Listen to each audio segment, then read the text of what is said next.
Ya, shalom semuanya bagi semua keluarga besar Bethany Miracle Center di New York dan semua hamba-hamba Tuhan maupun jemaat yang menyaksikan dari berbagai media. Ya, saya senang sekali boleh bertemu dengan saudara supaya tidak menjadi pertanyaan. Hidung saya memang ada sedikit ini, saudaraku, karena terlalu banyak pakai masker, gatal, saya garuk, jadi sedikit berdarah ya. Jadi bukan dicakar oleh istri, saudara ya. Ya, puji Tuhan. Saudara sekalian, saya percaya bahwa kita semua terus menanti-nanti sampai kapan pandemik ini berakhir. Nah, saudara, dua hal yang paling tidak disukai oleh banyak orang. Dua hal yang paling dibenci oleh banyak orang. Yang pertama adalah menunggu. Ya, karena menunggu itu sesuatu yang sangat membosankan, bahkan kita seringkali tidak tahu menunggunya sampai kapan. Lalu hal yang kedua yang tidak disukai oleh banyak orang adalah melewati proses. Ya, saudara, ketika tadi kita dengar ada salah seorang jemaat BMC New York di mana sedang dalam proses untuk sekolah sebagai angkatan laut ya di Amerika, jelas saudara itu proses sekolah tidak menyenangkan. Karena harus train, bahkan saya mendengar tadi harus berpisah dengan istri dan anak. Akhirnya berpisah tempat karena dalam posisi masih dalam proses sekolah atau pembelajaran.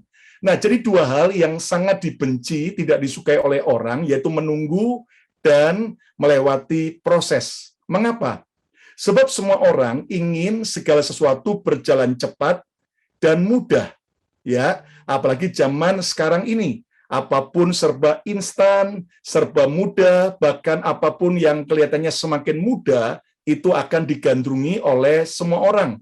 Buktinya gadget kita ya tambah hari tambah semakin mudah, sehingga mau cari apa saja dan sebagainya jadi semakin simpel dan semakin mudah. Nah, kabar buruknya, ternyata segala sesuatu yang berharga, segala sesuatu yang bernilai, itu harus melewati proses yang panjang dan proses yang sulit. Contoh, saudara, lihat orang Indonesia ini memang luar biasa, ya kan? Nasi sudah matang, tapi akhirnya digoreng. Jadi nasi goreng, ya kan? Dan Anda kan bisa tahu bagaimana nasi goreng itu, saudaraku, harus diproses. Dari nasi biasa harus dimasak lagi, digoreng, ditambahin telur, ditambah lagi kemudian daun bawang, ditambah lagi ayam, dan sebagainya. Tetapi Anda tahu, ketika nasi goreng itu selesai, dan itu merupakan hasil daripada seorang koki yang hebat di Hotel Bintang 5, jelas harga satu porsi nasi goreng akan jauh lebih mahal, berlipat-lipat nilainya, dibanding hanya sebuah nasi putih dalam sebuah piring. Nah, sama juga dengan permata. Permata jadi indah dan jadi mahal. Kenapa? Karena melewati proses dan waktu yang cukup lama.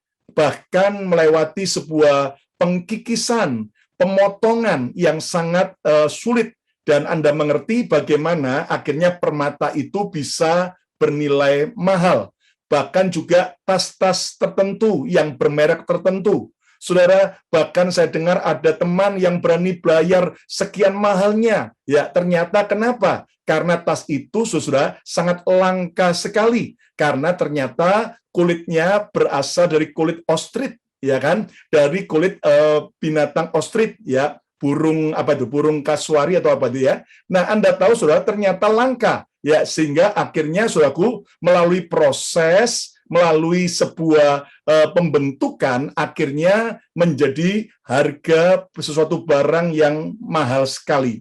Nah, itu sebabnya kita harus belajar sekali lagi, apapun yang bernilai dan berharga dalam hidup ini itu semuanya harus melewati proses dan juga situasi yang sulit. Nah, itu sebabnya kita bulan ini banyak belajar tentang ketekunan, konsistensi, tentang keuletan, resilient. Kita juga belajar tentang kemampuan untuk bertahan, extra miles. Nah, saudara, tahun ini kita banyak berbicara tentang influence, bagaimana hidup kita bisa berdampak. Ternyata kita perlu punya yang namanya ketekunan atau konsistensi. Ya, ayo ketikkan di Zoom ini konsisten. Ya, semua bisa ketikkan dulu. Saya nggak mau saudara sambil dengar, saya semangat Anda tidur, ya kan? Coba ketikkan konsisten, ya. Nah, saudaraku, tema khotbah saya hari ini adalah yaitu mujizat ketekunan, the miracle of perseverance, ya, mujizat ketekunan.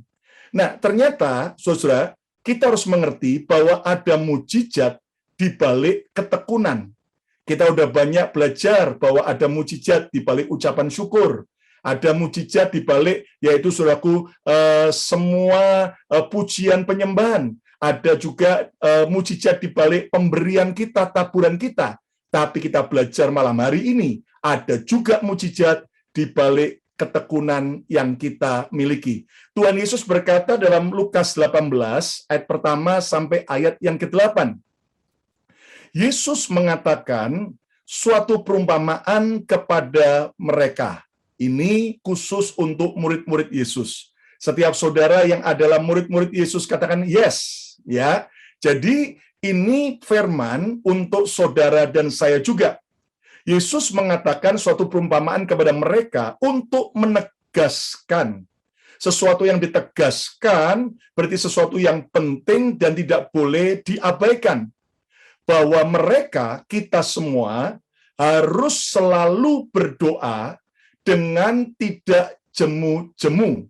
Ya, that they should always pray and never lose hope. Kita semua harus terus berdoa dan tidak pernah kehilangan pengharapan. Nah, saudaraku, lihat bagaimana ternyata kita harus punya sebuah kegigihan. Ya, kita juga harus suka berdoa. Tetapi kita belajar konteksnya malam ini, bukan hanya kegigihan, ketekunan dalam doa, tapi tidak jemu-jemu dalam berbagai area yang Tuhan perintahkan. Ayat yang kedua, katanya, kata Yesus, dalam sebuah kota ada seorang hakim yang tidak takut akan Allah dan tidak menghormati seorang pun. Dan di kota itu ada seorang janda yang selalu datang kepada hakim itu dan berkata, belalah hakku terhadap lawanku. Rupanya wanita janda ini punya persoalan, ada lawannya yang ternyata merampas hak daripada janda ini. Ya, tidak diperjelas apakah mungkin rumahnya, tanahnya, atau uangnya, atau apa, tetapi wanita janda ini, saudaraku, datang kepada hakim ini untuk apa? Minta pertolongan. Ayat 4. Beberapa waktu lamanya, hakim itu menolak. Tetapi kemudian hakim ini berkata dalam hatinya, walaupun aku tidak takut akan Allah dan tidak menghormati seorang pun, namun karena janda ini menyusahkan aku, baiklah aku membenarkan dia, supaya jangan terus saja ia datang dan akhirnya menyerang aku. Rupanya wanita janda ini, saudaraku, tidak pernah mau berhenti. Dia tekun, dia gigih, datangi hakim itu, minta pertolongan. Walaupun ditolak, terus datang, dan terus datang, dan terus datang. Ayat yang ke-6. Kata Tuhan, camkanlah, perhatikanlah, pelajarilah apa yang dikatakan hakim yang lalim itu. Ayat 7, yuk kita baca sama-sama. Ayat 7, 2, 3. Tidakkah Allah akan membenarkan orang pilihannya yang siang malam berseru kepadanya? Dan adakah ia mengulur-ulur waktu sebelum menolong mereka? Jawabannya, Tuhan selalu menolong kita tepat pada waktunya. Katakan amin. Ayat yang ke-8, aku Yesus berkata kepadamu, jika hakim Tuhan akan segera membenarkan mereka. Tuhan segera akan menolong kita. Akan tetapi, jika anak manusia itu datang, jika Yesus datang, adakah ia mendapati iman di bumi? Adakah Tuhan tetap melihat bahwa kita tetap beriman, percaya, tekun berdoa, tekun beriman, tekun menanti janji Tuhan. Nah, saudara sekalian, mari kita belajar bersama-sama. Kita sering membaca ayat ini dalam Lukas 18 tentang doa. Tetapi saya yakin bahwa dari ayat ini juga, dari perumpamaan tentang janda dan hakim ini juga, Tuhan sedang mau menjelaskan buat kita bahwa ada yang namanya mujizat di dalam ketekunan. Ada mujizat di dalam ketekunan. Dan lihat bagaimana wanita janda ini, saudaraku. Dia akhirnya menerima pertolongan dari hakim yang lalim itu akibat ketekunannya, akibat kegigihannya, akibat keuletannya. Nah, hari ini saya tidak tahu apa yang sedang saudara hadapi, tetapi Tuhan tahu persis. Dan malam hari ini Tuhan memberikan pesan buat kita, milikilah ketekunan, karena di balik ketekunan ada mujizat yang luar biasa. Coba bagi setiap saudara yang mau benar-benar alami mujizat yang luar biasa, ayo lambaikan tangan saudara, katakan, saya mau mengalami mujizat ketekunan. Ya, saya mau alami mujizat ketekunan. Ayo kita beri tepuk tangan yang meriah bagi Tuhan Yesus. Haleluya, haleluya. Nah, kita belajar, saudaraku, apa sih mujizat dari ketekunan itu? Saudara, kalau Anda lihat, ternyata mujizat dari ketekunan itu akan mengubah diri kita. Haleluya. Saudara sekalian, mujizat dari ketekunan yang pertama adalah mengubah diri kita. Kita akan menjadi lebih kuat. Kita lebih tahan banting. Karena apa? Kita telah melatih diri kita untuk tekun. Kita akhirnya menjadi lebih dewasa, lebih matang, lebih bisa menghargai orang lain, menghargai apapun yang ada pada kita, bahkan kita bisa menguatkan orang-orang yang lain. Tadi di awal lagu Kemurahan Tuhan, Anda pasti melihat bagaimana saya benar-benar cabinya, luar biasa, ya kan? Saya waktu melihat masa lalu saya, aduh, pipi kayak bakpao. Ya kan, saudaraku? Tapi saudara, ternyata hari ini lumayan lah. Ya, saya nggak berkata bahwa saya kurus, ya kan? Tapi ya masih banyak teman-teman yang lebih besar dari saya. Tapi minimal, saudaraku, saya melihat bagaimana ternyata melalui ketekunan, saudara, akhirnya saya bisa yaitu meninggalkan overweight itu, ya. Dan saudara, itu akan membuat kita lebih sehat, membuat kita lebih kuat. Jadi saudaraku, percayalah saat saudara tekun, itu bukan mengubah keadaan lebih dulu, bukan mengubah orang lain lebih dulu. Ada seorang pria yang diberitahu Tuhan, itu ada batu besar yang ada di sebelah rumahmu, doronglah batu itu, geserkan, pindahkan batu itu. Anda tahu batu yang besar itu didorong terus, dari hari ke hari didorong. Ternyata saudara itu batu nggak bisa bergoyang sedikit pun. Lalu setelah dia lakukan dari hari ke hari, dia berkata kepada Tuhan, Tuhan, ternyata sia-sia saja. Toh buktinya ternyata batu itu nggak bergeser sedikit pun. Lalu Tuhan berkata, coba nak kamu ke cermin. Waktu dia lihat ke cermin, dia kaget. Badannya sekarang sudah berotot, semakin kuat, dan semakin shape. Kenapa? Karena melalui sebuah ketekunan yang dia lakukan dari hari ke hari. Nah, mari kita belajar. Ketika Tuhan izinkan persoalan dalam keluarga saudara, belum selesai-selesai. Kalau Tuhan izinkan masalah ekonomi saudara, belum kunjung tiba mujizat Tuhan. Percayalah, bukan berarti Tuhan kejam, dan Tuhan menunda-nunda menolong kita.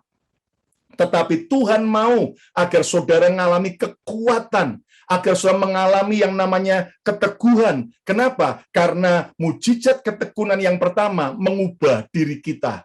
Kalau doa saudara sampai hari ini belum dikabulkan Tuhan, kalau impianmu sampai hari ini belum tercapai, bukan berarti Tuhan pilih kasih, tetapi karena Tuhan mau saudara belajar menjadi lebih dewasa, lebih kuat melalui proses ketekunan yang kita harus lewati.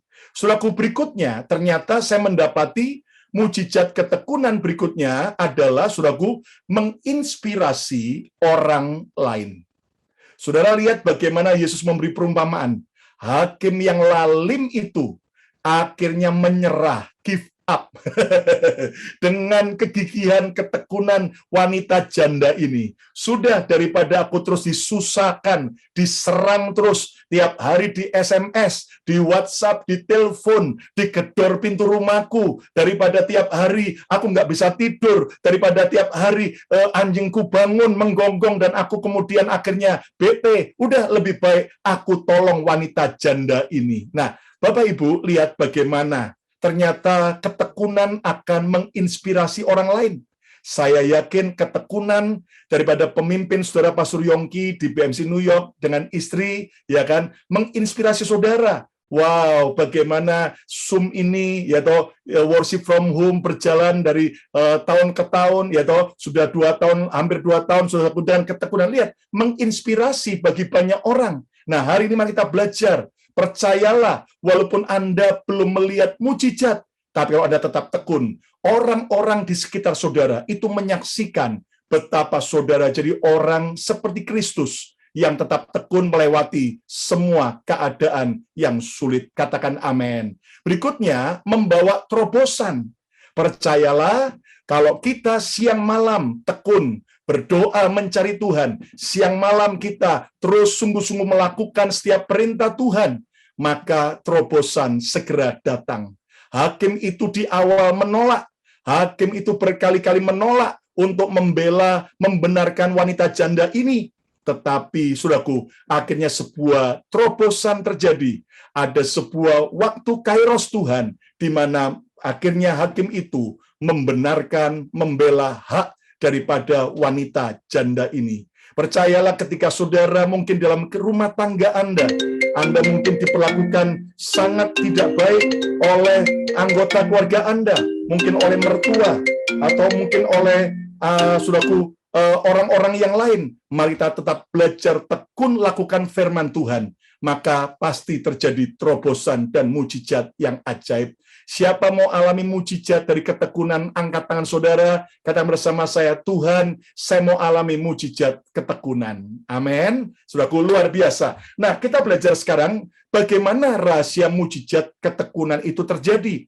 Saudara, saya yakin saudara semua pasti berkata, saya tahu Pastor Lukas, saya harus tekun. Saya tahu Pastor Lukas, saya harus terus gigih, ulet. Tapi bagaimana saya bisa, karena saya sudah terlalu lama menunggu, saya sudah terlalu mengalami terlalu banyak, yaitu pergumulan yang berat. Bagaimana saya bisa mengalami mujizat ketekunan? Apakah tidak sia-sia saya belajar tekun untuk memelihara pernikahan saya? Apakah saya tidak sia-sia ketika saya tekun melayani Tuhan, walaupun seolah hasilnya tidak seperti yang saya harapkan? Apakah saya kerja ini tidak sia-sia ketika semuanya seolah-olah belum terjadi sebuah terobosan? Nah, kita belajar, saudaraku, dari wanita janda yang Yesus berikan dalam perumpamaan ini. Rahasia mujizat ketekunan yang pertama adalah jangan pernah berputus asa. Never give up. Jangan pernah berputus asa. Sudah lihat bagaimana wanita janda ini dikatakan dalam Lukas 18 ayat 3 tadi. Dan di kota itu ada seorang janda yang selalu datang. Ucapkan bersama saya, selalu datang. Kata selalu datang itu berarti berapa kali? Oh, tidak dijelaskan. Berapa lama? Tidak dijelaskan. Tapi yang namanya selalu datang berarti pasti dalam sebuah kurun waktu yang cukup lama, dalam jumlah yang cukup sering. Dikatakan selalu datang kepada hakim itu dan berkata, belalah hakku terhadap lawanku. Beberapa waktu lamanya hakim itu menolak, tetapi kemudian ia berkata dalam hatinya, walaupun aku tidak takut akan Allah dan tidak menghormati seorang pun, namun karena janda ini menyusahkan aku, baiklah aku membenarkan dia, supaya jangan terus saja ia datang dan akhirnya menyerang aku. Saudara sekalian, lihat bahwa wanita janda ini tidak putus asa, meminta pertolongan hakim ini, walaupun ditolak, walaupun tidak disetujui, walaupun dicuekin, tetapi dia terus tidak putus asa. Dia tidak menyerah, dia terus datang, dan akibatnya dia mengalami pertolongan. Tahukah Anda bahwa ternyata musuh terbesar dari ketekunan adalah keputusasaan. The biggest enemy of perseverance is hopelessness. Keputusasaan. Lihat bagaimana gambar itu. Pria di atas dengan semangat menggali, mencari harta, tapi padahal sudah sangat dekat. Tapi dia di gambar bawah, dia menyerah. Saudara sekalian, hari ini musuh terbesar ketekunan adalah keputusasaan. Apakah saudara sedang putus asa dalam menghadapi hidup ini? Bahkan kau berkata, sudah percuma saja saya setia ke gereja. Percuma saja saya setia berdoa. Percuma saja saya setia melayani. Toh keadaan saya tidak berubah. Ingat baik-baik.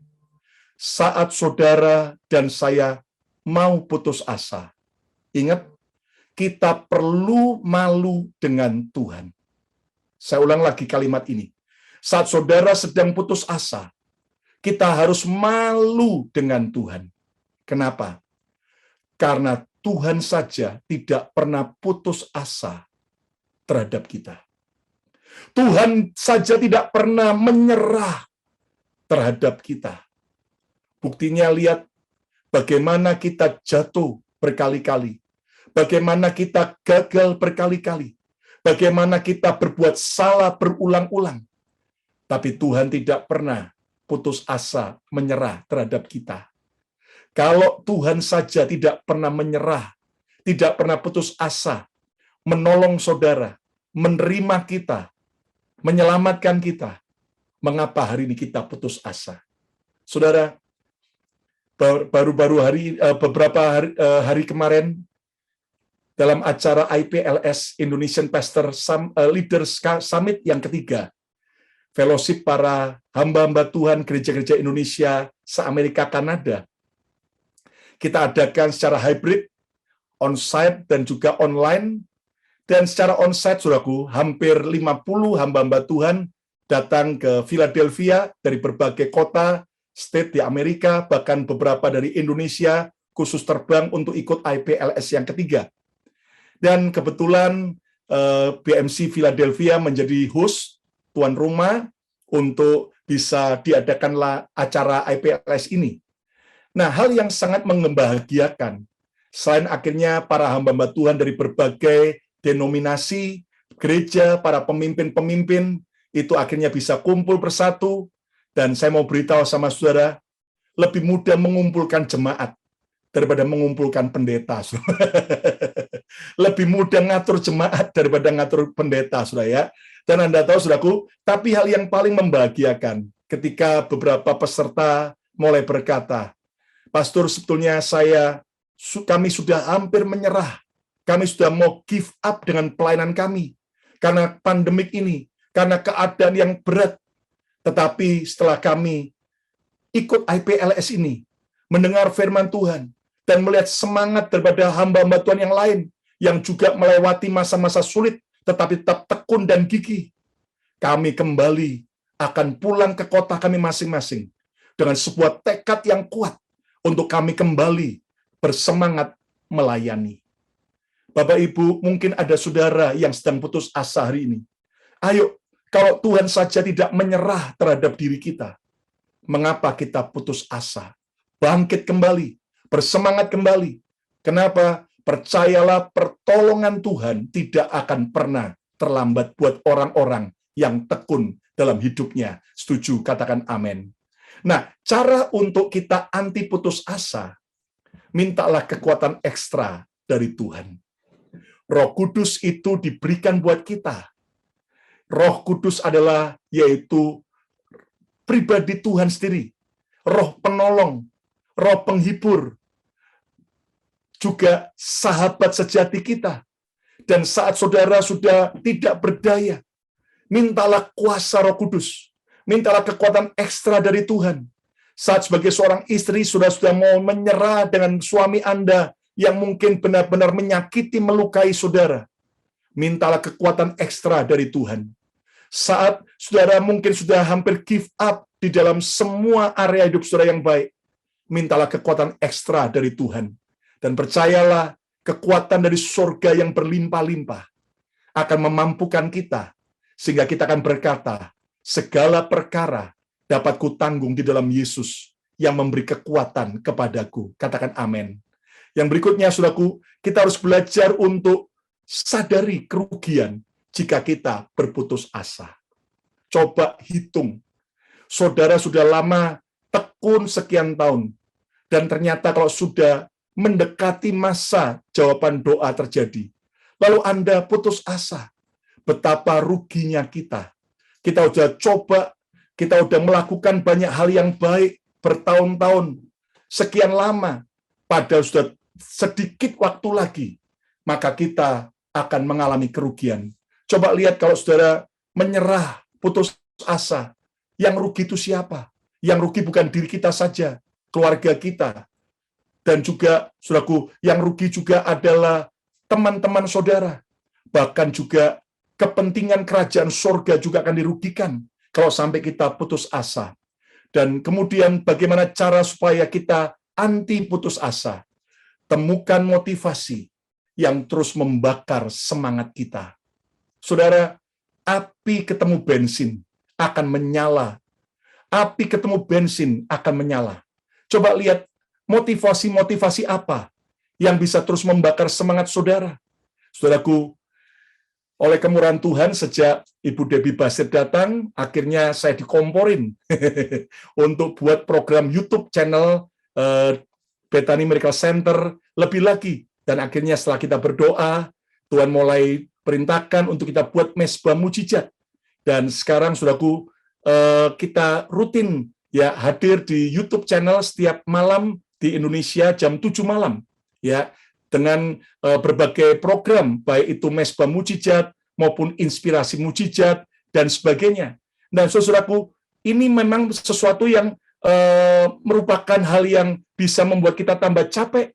Sekarang saudaraku, kerjaan tambah banyak ya kan. Terkadang kita harus betul-betul mempersiapkan, harus rekaman lagi, menyiapkan khotbah lebih banyak lagi dan sebagainya. Tapi Anda tahu, ketika akhirnya kami mendapatkan komen-komen di YouTube, bagaimana program itu menjadi berkat, bagaimana firman Tuhan yang disampaikan menguatkan, bagaimana permohonan doa mereka akhirnya dikabulkan Tuhan. Wow, itu jadi sebuah motivasi yang membakar lagi. Sehingga saudara-saudara, kita jadi semangat. Dan Anda mengerti itu motivasi apa? Yang motivasi yang baik, yang terus membakar semangat kita. Sehingga saudara, ketika Anda sudah mulai putus asa, sudah mulai mau menyerah, bangkit lagi. Contohnya, motivasi waktu Anda lihat anak-anak saudara. Mungkin Anda sudah mau menyerah dalam pernikahan Anda, tapi lihat anak-anak saudara, ternyata mereka menjadi anak-anak yang betul-betul butuh figur bapak dan ibunya, yang betul-betul saling mengasihi. Saudara akan bangkit dan bersemangat.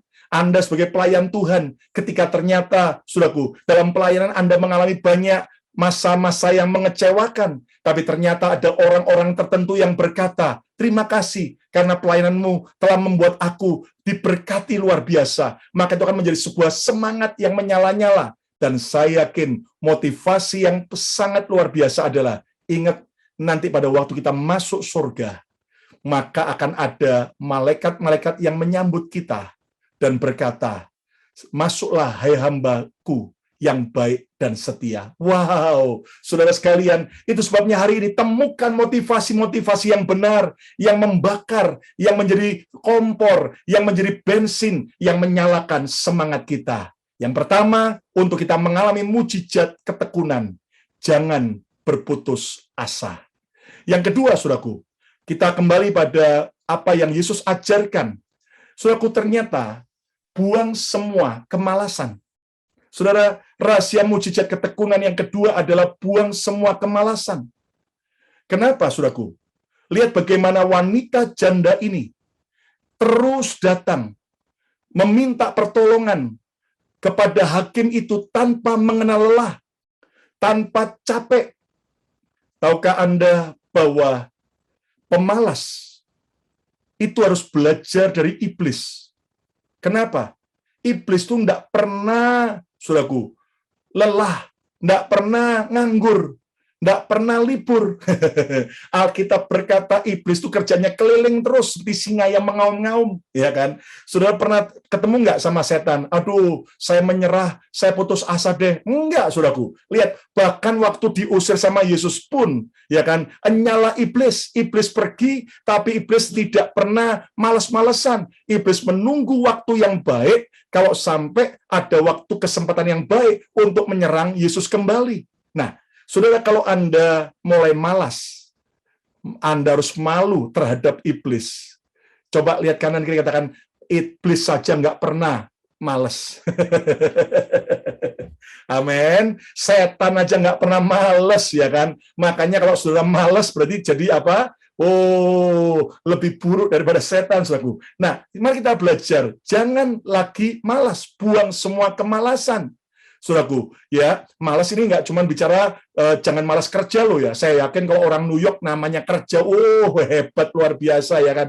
Tapi juga jangan malas untuk worship from home, amin. Jangan malas baca Alkitab, jangan malas melayani, jangan malas berdoa, jangan malas untuk menabur, jangan malas untuk yaitu berbuat kebaikan, ya kan. Jangan malas untuk hal-hal yang positif, saudaraku. Nah, saudaraku, lihat bagaimana saudaraku Alkitab mengajar buat kita. Amsal 22 ayat 13. Si pemalas berkata, ada singa di luar, aku akan dibunuh di tengah jalan. Ini loh, artinya apa? Lihat, lazy people stay at home. They said a lion might get them if they go outside. Oh, pemalas itu, saudaraku, selalu punya alasan.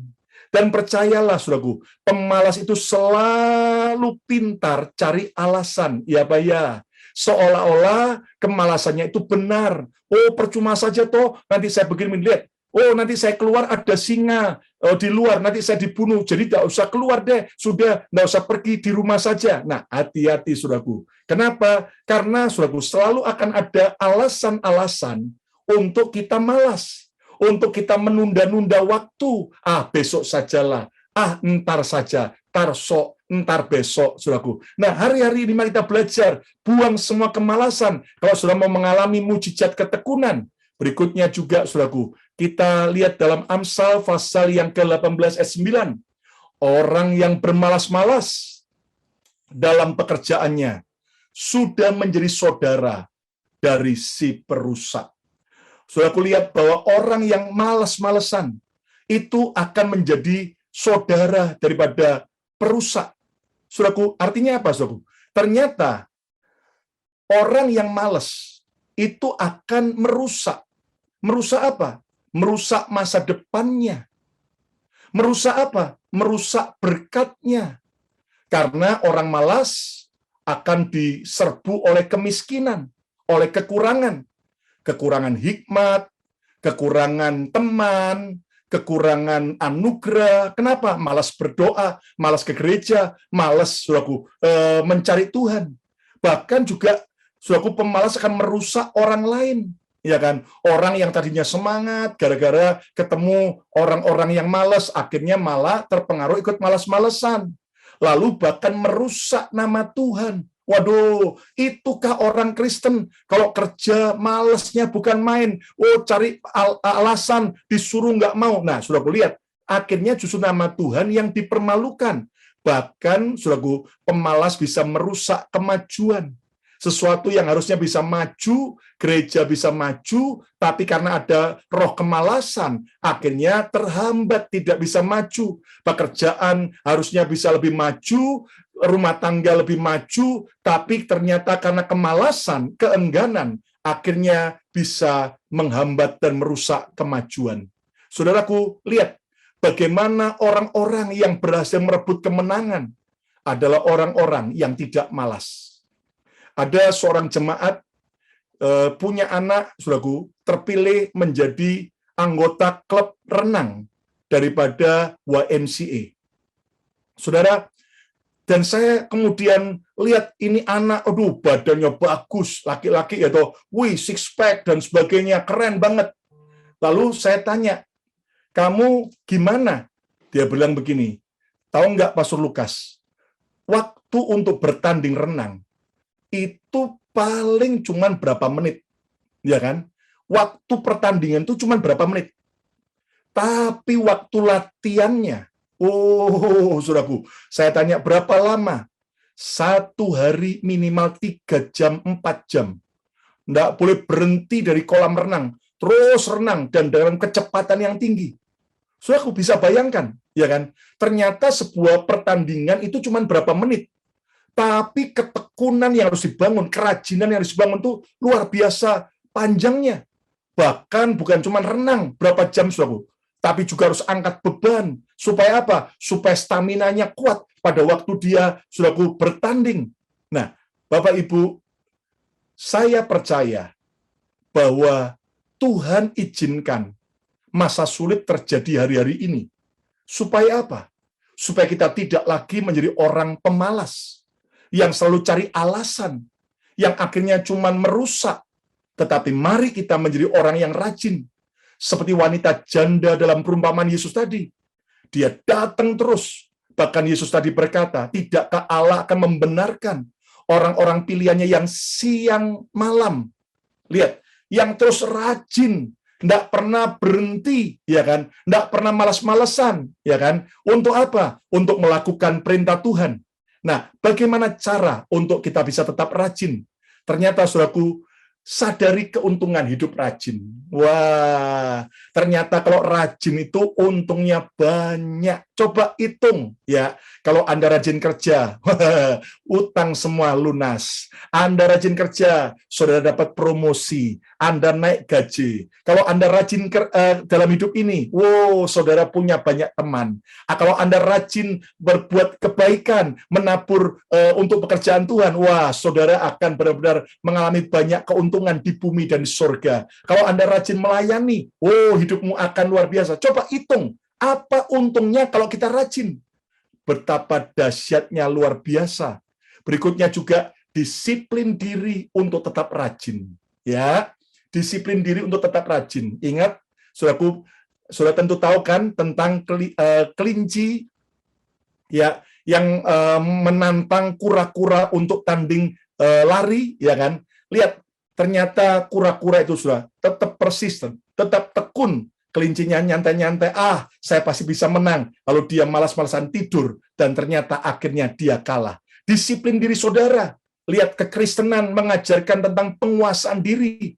Sebelum saudara dan saya bisa menguasai orang lain, sebelum saudara dan saya bisa menguasai keadaan, kita harus bisa menguasai diri kita sendiri. Buah Roh Kudus yang ke-9 adalah penguasaan diri, self-control. Mari kita belajar mendisiplin diri. Ayo, hari ini kalau sudah malas-malasan, ya kan, suka menunda-nunda, ya kan, cari banyak alasan, mari disiplin diri, bangkit kembali, dan buang semua alasan bagi kemalasan. Buang semua alasan bagi kemalasan. Saudara, mau tidak mau kita harus mendisiplin diri, melatih diri. Ya, contohnya adalah apa, saudaraku? Ya, saya akhirnya dengan istri melatih diri, mendisiplin diri. Sekarang, saudaraku, kita hampir 2 hari sekali, ya. Kita terkadang kalau tidak ada halangan Senin, Rabu, dan Jumat, kita olahraga, ya, ke tempat gym olahraga. Bahkan, saudaraku, ada tempat gym yang akhirnya jam 5 pagi udah buka. Selesai saya doa pagi, ya kan, langsung saya ke sana, berenang, dan itu lab yang cukup panjang internasional. Minimal saya punya target 10 kali bolak-balik, ya kan. Selesai itu mandi, dan kemudian mulai nge-gym, ya. Aman kalau pagi. Kenapa? Yang datang tua-tua semua, saudaraku, ya. Mak-mak dan kongkong, ya, aman, ya kan, saudara. Nggak banyak godaan kalau pagi-pagi, ya kan. Kalau yang muda-muda nge-gym biasanya kalau sudah malam, sore atau malam, saudara. Nah, Anda tahu, saudaraku, ternyata kita belajar, saudaraku. Ternyata kalau kita melatih diri mendisiplin, ya, kadang-kadang malas. Istri saya yang bilang, ayo, nggak boleh malas. Kamu mau kembali kayak lagu Kemurahan Tuhan tadi? Oh, nggak mau. Ya, toh. Kadang-kadang istri saya sendiri malas. Ayo, kamu mau nggak kayak lagu Kemurahan Tuhan? Ya, nggak mau. Jadi, saudara, kita harus belajar mendisiplin diri. Jadi, ada sesuatu yang kita harus kerjakan. Nah, hari ini mari kerjakan. Buang semua alasan. Musim dingin lah, yang BLM lah, dan sebagainya. Tapi asal ada kemauan, pasti ada jalan. Katakan amin. Ya kan? Saudaraku, yang ketiga, yang terakhir, bagaimana kita bisa alami mujizat ketekunan. Yang pertama tadi, jangan lagi berputus asa, Yang kedua, buang semua kemalasan kita. Yang ketiga, tetap berfokus kepada tujuan. Tetap berfokus kepada tujuan.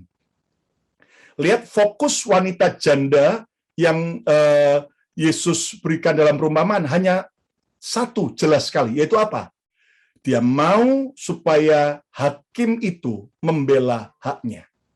Fokusnya jelas, sasarannya jelas, tujuannya jelas. Nah, tahukah Anda, fokusmu adalah masa depanmu. Fokus saudara adalah masa depan saudara. Kenapa? Kalau saudara memilih untuk fokus kepada besarnya masalah, tiap hari engkau akan merasa bahwa masalahmu sangat besar. Kalau tiap hari engkau fokus kepada berita-berita kriminal, maka saudara berkata, dunia semakin jahat. Ya kan, ada pendeta tiap hari khotbahnya selalu berkata, sudah ada pembunuhan, sudah ada perampokan, sudah ada tabrakan, sudah ada kerusuhan. Ya, karena tiap hari yang dibaca pos kota. Ya kan, saudaraku? Nah, fokus Anda apa? Ya kan? Kalau saudara fokusnya kepada janji Tuhan, kepada kebesaran Tuhan, kepada kebaikan, kepada firman Tuhan, kepada hidup menjadi berkat. Wah, saudara, fokus kita adalah masa depan kita. Ya kan? Kenapa? Yesus berkata sebagai yang terakhir, Matius 6 ayat 22-23, mata adalah pelita tubuh. Ini bukan cuma mata fisik, tapi bicara tentang apa? Fokus kita, cara pandang kita, paradigma kita. Lihat, jika matamu baik, jika fokus kita baik, teranglah seluruh tubuhmu. If your eyes are healthy, jika cara pandangmu sehat, your whole body will be full of light. Seluruh hidup saudara, seluruh tubuh saudara akan penuh dengan cahaya yang terang. Jika matamu jahat, gelaplah seluruh tubuhmu. If your eyes are unhealthy, your whole body will be full of darkness. Jika cara pandang kita, fokus kita tidak sehat, sakit, maka seluruh tubuh kita akan penuh dengan kegelapan. Jadi jika terang yang ada padamu gelap, betapa gelapnya kegelapan itu. Lihat bagaimana fokus kita adalah masa depan kita. Kalau sudah cuma fokus kepada pandemik ini, maka sudah akan berkata, ya sudahlah, nggak usah buat apa-apa, menyerah saja kepada apa yang benar. Fokus kita, cara pandang kita harus sehat, jangan sakit. Ada banyak orang fokusnya, cara pandangnya sedang sakit. Sakit dengan apa? Dengan kebencian dan kepahitan. Maka apapun yang dia lihat selalu yang jahat, selalu yang jelek, selalu yang tidak baik.